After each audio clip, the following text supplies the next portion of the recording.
are very particular about the floor test. You are not going to contest the election comes or not. Please, be quiet. That's the chief minister. Respond for it. Let the chief minister. பேச்சுவார்த்தை நடத்திட்டு இருக்குன்னு சொல்லி அமைச்சர் ஜெயக்குமார் சொல்லியிருக்காரு sir. அப்படியா? சரி சரி. எனக்கு தெரியல, நான் ஊரில் இல்லை. நேற்று நான் பாம்பே போயிட்டு அங்கே திருடி போயிட்டு அங்கேருந்து இங்கே வரேன். அதனால் நான் வந்து டிவி பார்க்கல, எந்த நியூஸ் எனக்கு தெரியாது. இன்னொரு தகவல் ஒன்று வந்திருக்கு. குறிப்பாக பார்த்தீங்கன்னா இரு அணிகளுக்கான பேச்சுவார்த்தை முடிஞ்சது. 7 பேர் கொண்ட அணி வந்து உருவாக்க போறாங்க. அதுல வந்து ஓபிஎஸ் வந்து தலைவராக செயல்படுவாரு, இபிஎஸ் வந்து துணைத் தலைவராக செயல்படுவாரு. 2 பேருக்கு அமைச்சர் பதவி போன்ற பேச்சுவார்த்தைகள் முடிஞ்சதாக வந்து கருத்துக்கள் நிலவுறது. இது குறித்து நம்ம கருத்து எனக்கு வந்து எனக்கு அதை பற்றி நீங்கள் சொல்றது இப்போதான் எனக்கு அதை பற்றி செய்தியாக கேள்விப்படுறேன். இதை பற்றி நான் என்ன கருத்து சொல்றது? எனக்கு புதுசா இருக்கு. மாபா பாண்டியராஜன் முதலமைச்சரை 2-3 சந்தித்து பேசி வராரு. இது வந்து 2 அணிகளும் இணைவதற்கான பேச்சுவார்த்தைன்னு சொல்லி பேசப்படுகிறது. தெரியல, எனக்கு அதை பற்றி ஒன்றும் தெரியல. சார், இரு அணிகளும் இணைப்பு தொடர்பாக ஏதாவது நடவடிக்கை எடுக்கிறீங்க? உங்க அணி உங்க சார்பா? நான் சொல்றேன், ஆகஸ்ட் 4 வரைக்கும் நான் இன்னைக்கு சாத் இல்லைன்னா என்ன பண்ண போறதா? அதுக்கப்புறம் அவங்க ஒரு நிபந்தனை வச்சிருக்காங்க. எல்லாம் வந்து சாத்தியம்தான் இணைவுறது. ஆகஸ்ட் 4 வரைக்கும் நீங்கள் வெயிட் பண்ணுங்க. அதுக்கப்புறம் கட்சியை பலப்படுத்துறதுக்கு பொதுச்செயலாளருடைய ஆணையை ஏற்று நான் செயல்படுவேன்.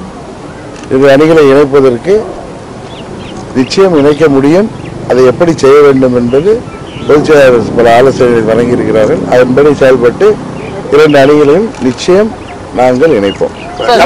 ஆலோசனை மேற்கொண்டீங்க பொதுச்செயலாளர்? அதெல்லாம் ஆகஸ்ட் 4க்கு அப்புறம் செயல்பாட்டில் தெரியும் உங்களுக்கு. ஜனாதிபதி தேர்தல் வந்து உங்களுடைய ஆதரவு பிஜேபி கொடுத்தது, பிஜேபி கொடுத்த அழுத்தமும் அதுக்கு நீங்க அவங்க பயந்து சொல்ற மாதிரி யாருக்கு அழுத்தம் கொடுத்தாங்க? இல்ல உங்களை, அதாவது அதிமுக வந்து மொத்த கண்ட்ரோல் பிஜேபி கையில இருக்குது. அவங்க கொடுத்த பிரஷர் தான் நீங்க உங்களுக்கு ஃபேவரா சில விஷயம் வரணுங்கிறதுக்காக தான் அது பண்றாங்க. எனக்கு உங்களுக்கு ஃபேவரா என்ன விஷயம் வரணும்? சம்திங் அந்த மாதிரி வெளியில சம்திங்னா நீங்க ஏதாவது பர்டிகுலரா கேட்கணும். நீங்க சும்மா சம்திங் நீங்க எதாவது கேட்டா நான் எல்லாம் போய் சொல்றது. அதான் யாரையும் வந்து ப்ரெஷர் பண்ணல. ஆதரவுங்கிறது ஜனாதிபதி வேட்பாளருக்கு பொதுச்செயலாளர் அவர்கள் அவர்களின் ஆணையை ஏற்று துணை பொதுச்செயலாளராக நான் அறிவித்தேன். ஏனென்றால் பொதுச்செயலாளர் சிறையில் இருப்பதால் அவரால் அந்த அறிவிப்பை கொடுக்க முடியாத காரணத்தினால் எனக்கு அந்த தகவலை அனுப்பி நான் அந்த அவருடைய ஆணையை நான் அன்றைக்கு செயல்படுத்தினேன்.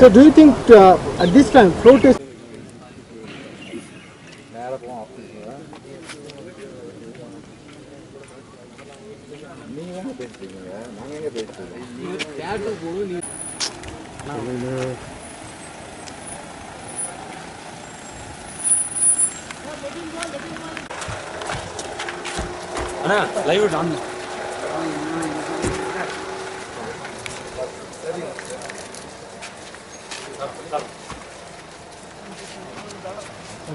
அண்ணா